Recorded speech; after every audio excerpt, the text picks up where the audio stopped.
Terus yang aku pikirkan beneran yang spam yang dimana emang nggak sesuai lah, atau ibaratnya marketplace nggak suka lah gitu kan. Terus ya abis itu ya udah timbul di mana tokoku banyak yang di ban gitu kan, ulang lagi dari awal.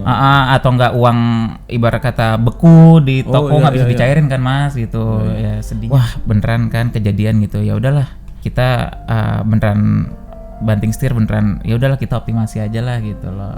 Jadi kurang perhatian orang tua ya dampaknya ke aku, yang dimana aku jadi anak broken home lah gitu loh. Bandel apa, terus ya gampangin uang lah gitu loh. Nggak diajarin susahnya cari uang itu gimana gitu loh.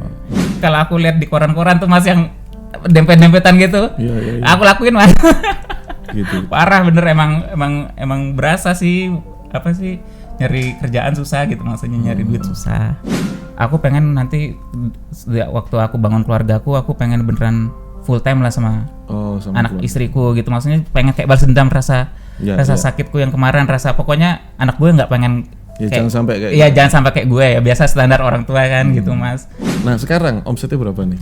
Omsetnya, waduh. Rata-rata aja, teman-teman kan pengen tahu gitu. Oh masih kecil lah mas. 300-an mungkin. 300 juta sebulan ya? Iya.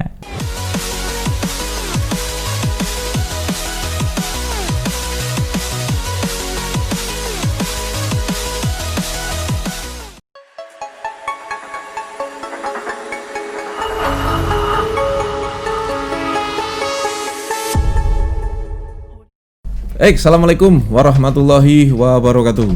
Alhamdulillah saya bersama dengan Bro Adli. Ini bukan Arli tapi Adli. Arli dan Adli. Beda R sama D. Beda rezeki. Iya. Ya, semua orang beda rezeki. Oh, benar. Oke bro.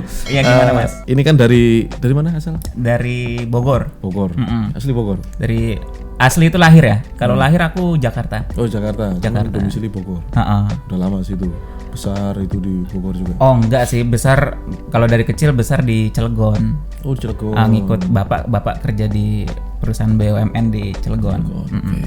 Jadi Adli ini dia punya toko online ya, punya marketplace. Jadi kan teman-teman ini di channel saya ini kan pengen belajar, istilahnya pengen belajar apa sih yang bisa saya kerjakan gitu kalau online gitu. Nah ini makanya saya tampilin beberapa teman-teman yang di dunia online itu cukup berhasil ya, makanya saya ajak ngobrol. Oke, siap. Ya, kita akan kulik-kulik dikit nih. Bro Adli ini punya apa gitu. Sebetulnya punya toko di mana sih? Aku ada di Shopee, Bukalapak. Gitu. Ada berapa toko situ? Toko 10 kurang lah. 10 kurang, enggak sampai 10 gitu. Tapi di atas. Kalau dulu 600-700 toko. Oh gitu ya. Spamming. Iya, spamming. Jadi buka toko banyak gitu. Kalau sekarang? Iya gimana? Sekarang. Kalau sekarang kenapa dikit gitu? Kalau sekarang dikit ya karena aku ikut pembelajarannya Balai Omol mas. Gitu ya. Itu membuka pikiran dan cakrawala kan. Itu dulu aku spamming gitu. Ibarat kata aku kenal online juga dari orang-orang yang online main spam gitu kan. Nah terus ya aku berpikir emang pertama awalnya senang kan mas, dapat orderan banyak gitu kan. Terus habis itu ibarat kata ya bring euforianya lah gitu loh. Kita buka toko di marketplace atau di online lah gitu kan, dapat banjir orderan gitu kan gitu. Nah tapi sampai suatu titik di mana karena aku tekniknya spam kan mas, wah capek juga ya gitu loh, terus ibarat kata itu kan di online kan sebagai aset kita kan, toko kita di digital online kan itu aset kita yang dimana seharusnya kayak aset kita beli tanah ya semakin naik gitu loh harganya atau misalnya nilainya semakin tinggi gitu. Aku berpikiran gitu. Kalau spam kan ibarat kata ya buka terus ke Bennett ibarat kata juga kita sama marketplace-nya itu ya ibaratnya nggak bersahabat lah kan mas, soalnya kita beratin atau bebanin servernya mereka gitu. Ya namanya spam kan juga nyampah gitulah gitu. Ya udahlah, aku cari kelas gitu kan di online di Facebook gitu kan, di timeline Facebookku ada yang buka kelas nggak gitu. Tapi bukan kelas yang apa ibarat kata nge-spam lagi atau teknik-teknik gimana lagi gitu kan. Ya udah akhirnya ada yang aku dapat info ini optimasi gitu. Ya udah terus aku ikut Baleo Mall itu sama Bang Arif Nasuko. Oh, gitu. sama Mas Arif ya. Gitu. Oke. Terus sejak itu optimasi. Sejak enggak, pertama ya ikut aja gitu, dengerin gitu kan, pusing gitu kan, soalnya kan wah nggak gue banget gitu loh Mas, maksudnya ya bagaimana sih bar kata kita nggak bisa move on lah gitu loh, nggak bisa move on. Karena spam itu sebetulnya aktivitasnya kecil tapi berulang-ulang ya. Dan hasilnya instan gitu loh, hasilnya instan gitu. Iya. Jadi ya enak kan gitu. Kalau optimasi kita butuh proses. Butuh proses, butuh yang kayak ya beneran bangun bisnis lah gitu, yang di barat kata bangun bisnis itu yang beneran kita mupuk gitu kan. Nah, ya udah habis itu nggak bisa move on, balik lagi ke spam gitu kan. Gitu. Sempat nyobain tuh habis kita ikut kelas optimasinya Baleo Mall Bang Arif gitu kan. Ya sehari 2 hari gitu kan. Loh kok nggak ada hasil gitu. Padahal baru nyobanya sehari 2 hari gitu loh Mas. Gitu loh. Nah, terus ya udah akhirnya ya udahlah pada saat masa itu ya udah masih spam gitu loh, gitu. Masih spam lagi, balik lagi ke spam. Nah, terus yang aku pikirkan beneran yang spam yang dimana emang nggak sesuai lah, atau ibaratnya marketplace nggak suka lah gitu kan. Terus ya habis itu ya udah timbul di mana tokoku banyak yang di ban gitu kan, ulang lagi dari awal. Atau enggak uang ibarat kata beku di toko nggak bisa dicairin kan Mas gitu. Ya sedihnya di situ sih. Terus habis itu wah beneran kan kejadian gitu. Ya udahlah kita beneran banting setir, beneran ya udahlah kita optimasi aja lah gitu loh. Oke, jadi dari ratusan toko ini di itu nggak bersisa. Oh, nggak bersisa. Itu nggak bersisa. Bikin Ya, baru. ya akhirnya bikin baru yang dimana buat khusus optimasi aja. Gitu Mas. Iya. Oke. Yang dijual seputar apa ini?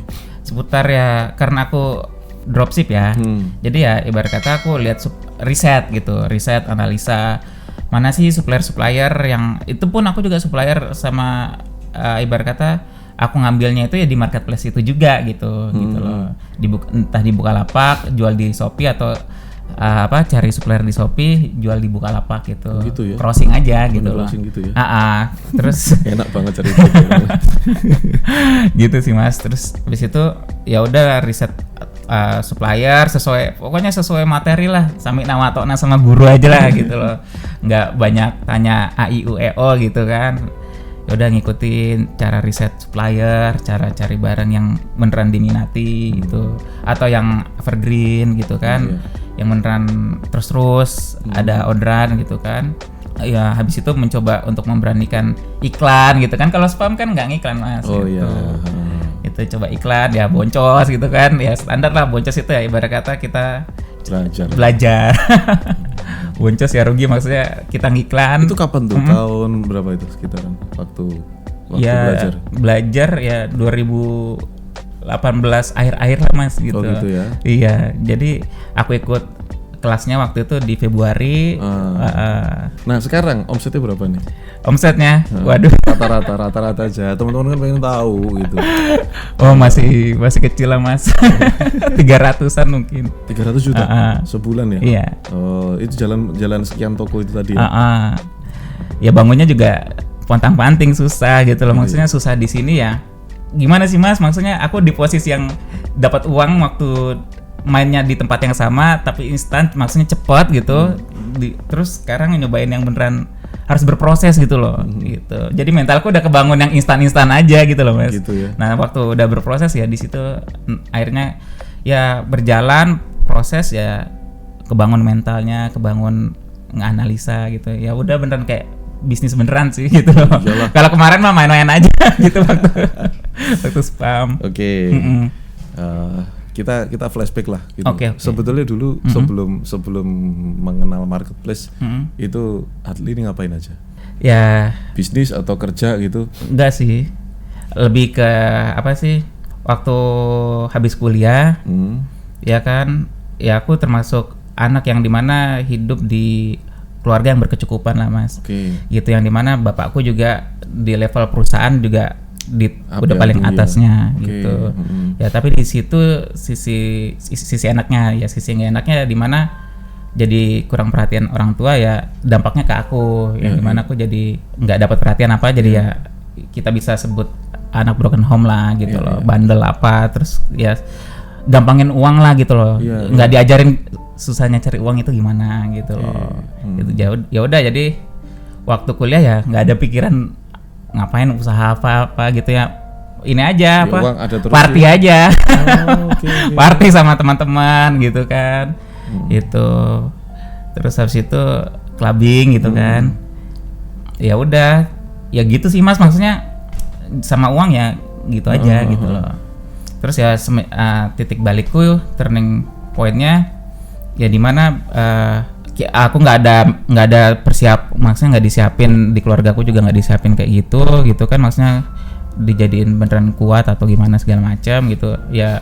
Orang tuaku juga hanya sekedar kasih aku pendidikan ya, pesantren aja gitu. Walaupun maksudnya pesantren di sini bukan nggak baik ya, maksudnya tetap baik, cuma dalam artian nggak balance aja gitu loh.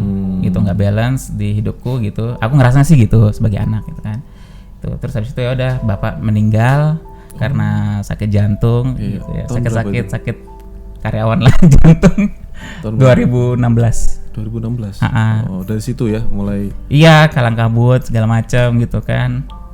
Itu cuma ya di situ ya kita menemukan aku sendiri ya, oh ternyata hidup nggak segampang itu, nggak semudah itu, nggak sih gitu, nggak sesenang itu yang waktu kita lakukan kemarin lah. Karena gitu. Itu langsung nggak ada income kan? Gitu banget Mas gitu loh. Iya. Jatuh banget ya keluarga besar ya kalap kan. Aku juga sebagai pribadiku sendiri ya, wah gila nih gue, ibarat kata dulu bisa hura-hura lah gitu, ibarat kata kan Mas gitu kan. Sekarang nggak bisa hura-hura gitu kan gitu. Ya udah disitulah sadarnya, maksudnya ya mikir ya. Mungkin juga sisi set efeknya ya benar, set efeknya Allah masih ingat kita gitu loh, maksudnya lu jangan terlalu jangan over lagi. Jangan over lah gitu. Balik ayo. Balik. Kan Tobat. Ya, bener gitu Mas. Jangan kejauhan, balik. Jangan kejauhan ya. Alhamdulillahnya sih itu Mas, soalnya ya banyak teman-teman yang sekarang dengar kabar ya. Iya pada ini pecandu ya begitu-gitulah Mas, tau kan gitu loh. Apalagi aku juga pergaulannya ya lumayan ini juga lah gitu loh, maksudnya high class gitu gitu. Oke, sejak itu terus ngapain? Ya itu ya kebetulan aku punya mobil gitu kan. Itu pas lulus juga kan 2015-16 lah. Ya sebenarnya aku nggak pikiran mobil dulu. Aku ya udahlah biasa standar, karena aku juga hidup di keluarga yang karyawan terus gitu loh. Dari kakek segala macam karyawan, nggak ada yang pembisnis atau nggak ada pengusaha ya. Oh iya benar, nggak ada pengusaha. Gitu Mas. Terus habis itu ya udah otomatis kan standar kan Mas ya. Buat CV, ngelamar segala macam gitu kan. Hunting job gitu ya. Hunting job gitu kan, job fair Mas. Aku ikut tuh yang ibarat kata kalau aku lihat di koran-koran tuh Mas, yang dempet-dempetan gitu. Iya. Aku lakuin Mas. Gitu. Parah bener, emang berasa sih nyari kerjaan susah gitu, maksudnya nyari duit susah. Oke. Gitu. Terus habis itu ya lamar-lamar kok nggak ada panggilan gitu kan. Lamar-lamar ada panggilan ya, sambil nunggu panggilan juga aku ada mobil itu tadi yang kita skip. Ya udah aku lagi happeningnya ini waktu zaman 2016 2017 tuh Mas, Gokar masuk Gojek lah. Nah aku daftar Gokarnya gitu.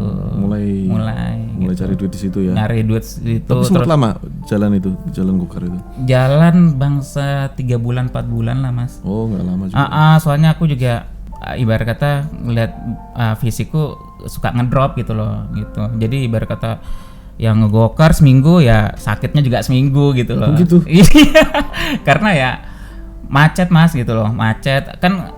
Aku kan di Bogor nih, tapi aku nariknya ke Jakarta. Jakarta tuh macetnya. Iya tahu. Ya Allah Mas. Saya aja nggak mau nyetir sana. Gitu ibarat kata masuk orderan yang bangsanya 20.000 30.000 kayak gitu kan Mas gitu kan. Ya kita jemput tamu kita atau penumpang kita aja jauh, walaupun dekat kita macet bisa setengah jaman gitu loh. Gitu. Gitu sih Mas, jadi ya nggak kuat lah badanku gitu kan. Terus aku emang di situ ya itu kembali cari-cari mana sih kerjaan atau yang bisa menghasilkan gitu kan, tapi bisa di rumah gitu loh. Terus aku juga sempat kayak rasa kayak sakit hati dan pengen balas dendam gitu loh. Dalam artian gimana? Aku di keluarga atau misalnya di didikan orang tua yang ibaratnya nggak ada kasih sayang, nggak ada ibarat kata kurang kasih sayang sih. Kalau kasih sayang sih ada, buktinya dikasih uang terus kan. Aku pengen nanti waktu aku bangun keluargaku, aku pengen beneran full time lah sama anak keluarga. Istriku gitu. Maksudnya pengen kayak balas dendam rasa sakitku yang kemarin, rasa pokoknya anak gue nggak pengen jangan sampai kayak jangan sampai kayak gue ya. Biasa standar orang tua kan gitu Mas. Gitu. Toh kalau kerja kantor pun ya kayak bapak aktivitas ya pulang pergi nggak ketemu matahari gitu loh. Gitu. Walaupun emang udah tinggi jabatan ya. Iya, tambah besar tanggung jawab. Parah Mas. Kerjanya juga. Bener Mas, gitu Mas. Jadi ya ke keluarga ya tinggal sisa gitu loh. Gitu sih Mas. Jadi itu ya motivasinya ya. Gitu. Jadi ya udahlah cari apaan kayak gitu, kerjaan gitu, usaha apa. Aku juga nggak terlalu milih-milih gitu. Yang penting ya kalau emang bisa buka warung sembako ya sembako gitu kan. Yang penting di rumah lah gitu loh Mas. Gitu. Nah itu akhirnya ketemu online itu Mas. Gitu. Itu 2000 berapa? 2017. 2017. Kan 16 bapak meninggal ya. 16 17 itu ya mencari itu. Ya. Gitu lah. Sudah situ ketemu cara untuk bisnis online. Gitu ya, salah satunya mulai spamming itu. Spamming juga sebenarnya sebelum masuk marketplace ini juga sih ada journey-nya juga, ada perjalanan di mana aku ketemu marketplace ya. Aku sempat kayak belajar Facebook Ads, belajar juga. Instagram gitu. Cuma kenapa kayaknya chemistry-nya dapatnya di marketplace gitu loh Mas. Gitu. Oke. Jadi pada saat merintis ini, sekarang kita balik ke marketplace lagi. Mas diminum ya Mas? Iya minum aja gitu. Sian banget sampai haus. Oke, pada saat balik ke merintis marketplace itu sebetulnya tantangannya apa sih Bro? Tantangannya ya? Iya. Apa sih kesulitannya, terus kok bisa sekarang sampai 300 juta satu bulan omsetnya gitu. Itu sampai ke titik ini itu yang dilakukan, tantangan itu apa sebetulnya? Tantangannya ya di mana ini sih Mas, para pemain spammer kan juga ibarat kata masih ada gitu, pemain gitu. Teman-temanku juga yang ibarat kata masih ada spammer gitu kan ya. Ya tantangannya kita ya emang harus head to head sama mereka gitu kan, gitu kan bersaing. Tapi kan kita mikir lagi ini jangka panjang, kita bangun aset gitu loh. Kita bangun aset yang dimana ya aset ini bisa ibarat kata kalau yang jomblo kan gitu kan, kamu punya apa? Oh punya toko gitu. Gitu. Kalau spam kan punya apa? Punya toko 600 Tapi kan bisa mati semua. Gitu sih Mas. Nah maksudnya tokonya ini kan bisa kita wariskan atau misalnya bisa kita bangun 1 atau 2. Nah itu bisa buat jadi penghidupan, misalnya buat kakakku atau adekku atau ibaratnya buat ibuku. Jadi toko ini udah pengunjungnya, pembelinya datang sendiri ya? Ya campur sih, ada iklan soalnya kan kita juga ngikutin perkembangan pasar yang dimana juga supplier juga pasti punya tim riset gitu kan, yang dimana wah lagi corona gitu kan, supplier jualan produk baru apa yang ibaratnya relate gitu kan, ya udah kita ikutin kan gitu. Cuma beneran kita branding toko kita gitu. Ini kan teman-teman masih baru nih. Kalau aku nggak punya toko nih, aku mau buka toko nih, aku harus ngapain gitu. Nah itu. Ya. Untuk orang awam nih. Orang awam. Yang pasti sih pertama riset Mas. Riset. Terus habis riset analisa gitu kan. Riset tuh gimana maksudnya? Riset tuh ya apa yang lagi dibutuhkan sama pasar ya. Pasar gitu. Atau misalnya kamu ini hobi, misalnya dari hobi, misalnya kamu hobi fotografi gitu kan, ya udah jual barang-barang hobi. Atau misalnya kamu jalan-jalan di sekitarmu atau di kotamu gitu kan, samperin aja toko-toko yang masih buka toko gitu, belum online gitu Mas. Sambangin silaturahmi panjangin rezeki ya. gitu. Ya udah tanya, Pak, tokonya udah online belum, aku bantu jualin ya gitu. Oh gitu ya. Iya gitu Mas. Terus misalnya ya jalan-jalan ke pasar kan yang pastinya gitu. Terus ya tadi lihat analisa, ya udah terus habis itu ya bangun toko kita awal kan beneran fotonya berbeda dari yang lain gitu kan. Menciri khaskan apa, kalau misalnya dicari tuh orang berkata tahu dia beli di toko siapa gitu loh kan, soalnya marketplace kan banyak itu Mas. Misalnya anggaplah jual mic ini kan nggak 1-2 toko di marketplace. Bener, kan gitu. Tapi kita ya simple, ibaratnya yang lain warna, misalnya background mic ini, produk mic ini warna putih, ya kita warna kuning gitu loh. Gitu ya. Jadi orang ingat, oh ya gue kemarin beli ini di toko ini, maksudnya dia ngomong ke temennya gitu kan gitu. Jadi ingat dia karena kita beda gitu loh. Gitu. Padahal pembedanya cuma dikit doang, cuma ganti background doang gitu loh di mic-nya kita yang kita jual. Oh, ganti background-nya. Gitu. Salah satunya itu ya. Salah satunya. Intinya lebih ke apa sih tujuannya, goalnya itu ya branding sih Mas. Branding toko kita. Oh, toko kita di branding ya istilahnya, supaya orang itu mengenal toko kita lebih baik. Iya. Salah satunya gambar, terus iklan juga ya.